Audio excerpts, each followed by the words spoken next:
So I've had an idea, maybe a crazy one, who knows, we'll find out together. So I'm going to do another pour with my Dutch pour blooms, similar to this painting here and this painting down here. So Dutch pour blooms, I like my spirals, but I'm going to change things and I'm going to go for lettering for words.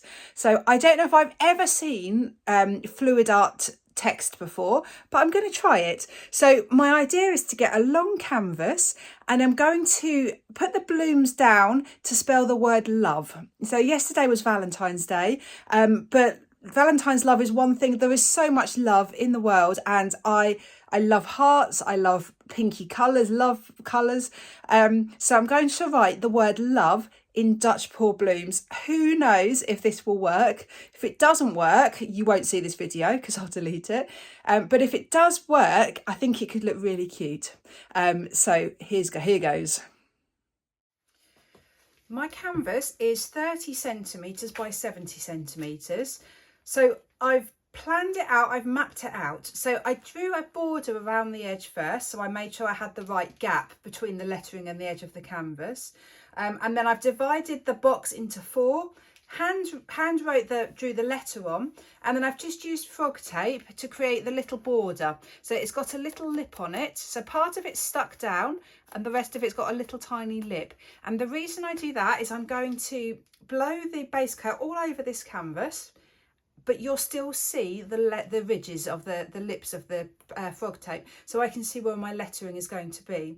What I'll then do is put my little blooms down and then peel the tape up and then blow them out. So I can know roughly that my letters are in the right place and that they're about the right size.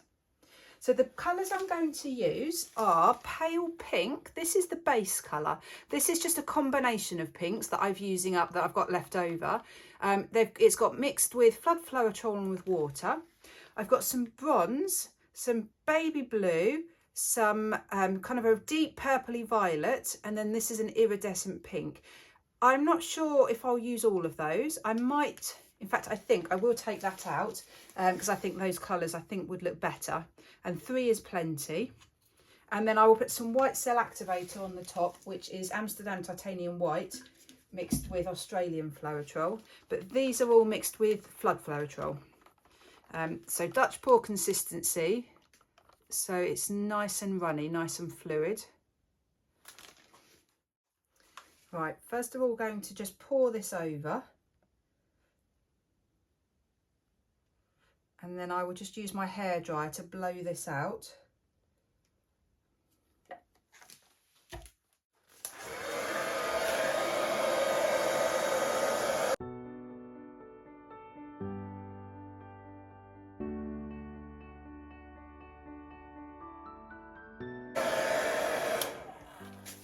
Right, I spent quite a while then blowing that out because I wanted to make sure there wasn't too much paint collecting in the ridges.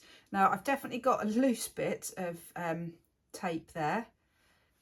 That is fine because it's obviously going to be lifted up, but I need to put that back into position. Right, I'm going to do one practice bloom, and I like to do that because I just like to make sure the colours are all going to sit well together. I'm going to do it just here because that's the biggest space I've got. Everywhere else is really tiny, so I'm going to have to be really careful. So I'm going to just go for this really big spot here because then I'm hoping I can blow this out without having to pull the tape up. So I've put the blue on the bottom, then some of the bronze, and then the purple.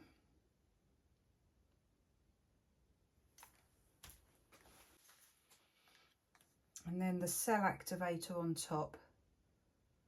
I've got 3 drops there. So I'm now going to blow the cell activator across the other colours in several directions.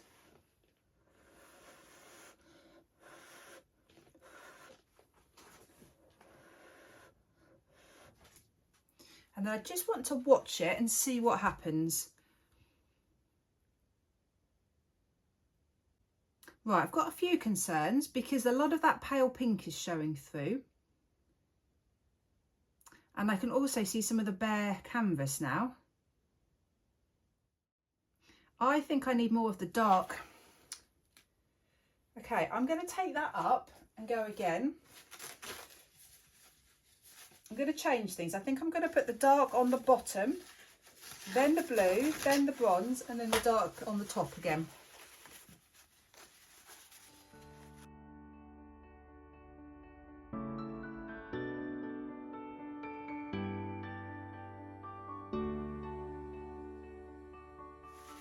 Right, this doesn't look right at all. The dark purple is totally sinking.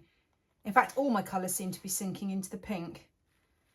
And I think it's to do with the consistency of the paint, but I'm not sure what to do, what to change about that. Right, I've now had quite a few attempts, and every time the pale pink is just coming straight back through, so I'm losing the effect. So my next idea is to try to not have the pale pink down. So I'm just thinking, if I put a nice puddle of paint down, then I surround it with the pink, but not it so it's not underneath, I might get a much better effect. I don't really know. I've not tried this before.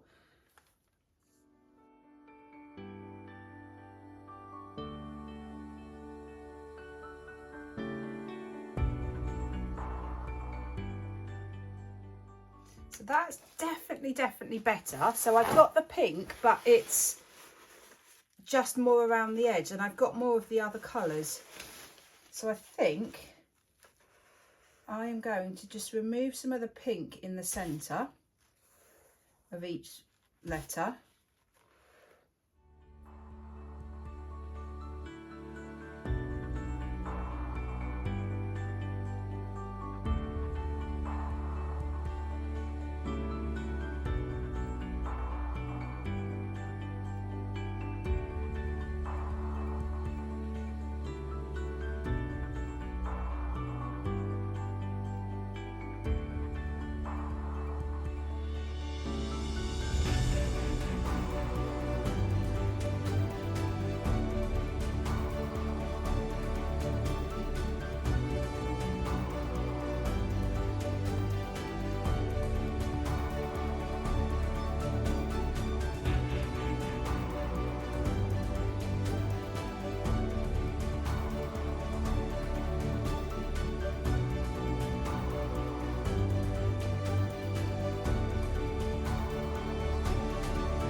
I'm actually exhausted. This one almost beat me. I almost gave up on it several times.